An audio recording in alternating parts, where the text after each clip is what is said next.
niga Bw'Abaorokia be University ya Kisii besokire na kuyiboria serikali kuangoya umuroberi bukugayana ogotianirwa ose ogotaiwane gatiaye na Bw'Abaorokia be University bono Bw'Abaorokia bwo nigo batebire buna niga abande bachakire gukora obunchirerio na abande kogendia chipigipigi eri kwenyorera engeria yabo yakirarituko tumonyoro musakio itu weekly forenge na roboti oruo asobwagari Chingaki Omogiro Bw'Abaorokia be University osoira somutingi amabono niga Bw'Abaorokia be University ya Kisii besokire abwasaba kwanira yabagwetera chingaki bune chiga omogomo ogendrete obeire gogochanda abanafunzi ase chinchira chinyinge litangani oniga biburi ebakagirete ngango chitore gosoma tukore togende lakini bono bunegendrete iga omwaka oyo nkwerure nando turuchwerire na masomo tagendrete. The thing is, some faculties are having some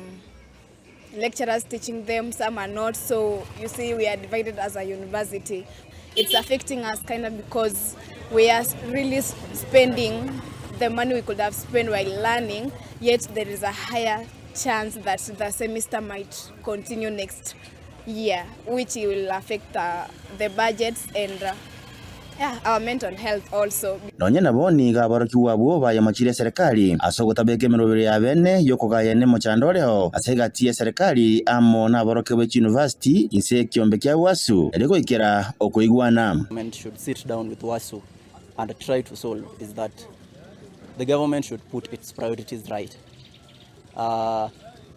Education is one of the most critical sectors in our economy, in every country, in every nation. Same to health, same to agriculture. So education should come first, health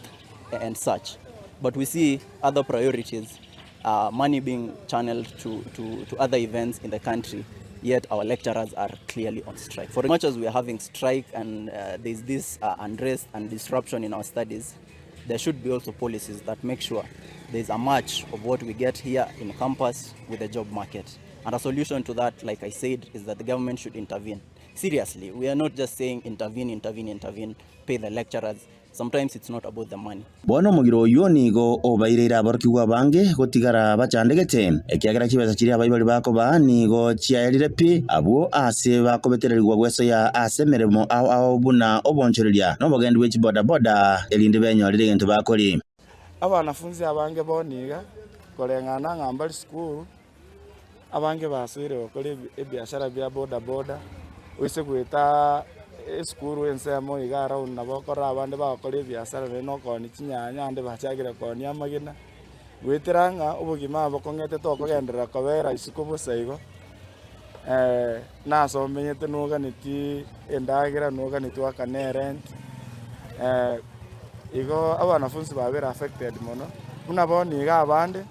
bachakire kuri kuna nichi hotel bona ande bebire gose skuru njare ngoro bona baibuli nigo bayeganire serikali kweneka munango kolere kieko nyara buna koroisia supplementary budget gwetera sebunge elinde babekire chibesa berane bachikoba semia abana babo expected ko sagwanse skuru mutinyo okianda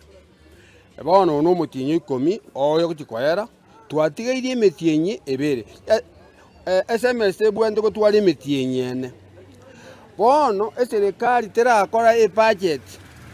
gosege ndo yalo gukora erete supplementary budget erusi kibese abana lecturers abana babe school bono serikali gwetera se wizara y'ikisemi nigebona tikogayana omochandoreo asegatie kiombe kya wasu ekyugetenete Bw'Abaorokia amana bakole mirimo be University regokoro Omogiro yirimo ryoka babakonya Bw'Abaorokia ingo reporteria Ensoko TV kurogaiga se University ya Kisii ensemo yebunge nyari bari cha county ya Kisii Retoriane Wycliffe Orenge.